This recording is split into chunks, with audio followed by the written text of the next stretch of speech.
যারা বউ ব্যবসা করেন, শুধু বউ ব্যবসা দিয়ে ভিডিও ভাইরাল করা যায় না।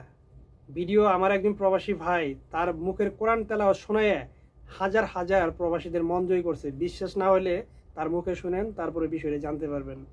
أعوذ بالله من الشيطان الرجيم بسم الله الرحمن الرحيم إن الله لا يهدي من هو مسرف كذاب يا قوم لكم الملك اليوم ظاهرين في الأرض فمن ينصرنا من بأس الله إن جاءنا وقال فرعون ربكم ادعوني يستجب لكم يوم تولون مدبرين ما لكم من الله من عاصم ومن يضلل الله فما له من هاد ولقد جاءكم يوسف من قبل بالبينات فما زلتم في شك مما جاءكم به حتى إذا هلك قلتم لن يبعث الله من بعده رسولا كذلك يضل الله من هو مسرف كذاب يا قوم لكم মাশাআল্লাহ, দেখতেই তো পারছেন প্রবাসী ভাইয়ের কণ্ঠটা কত সুন্দর। আর ওনার কোরআন তেলাওয়াত শুনে হাজার হাজার প্রবাসী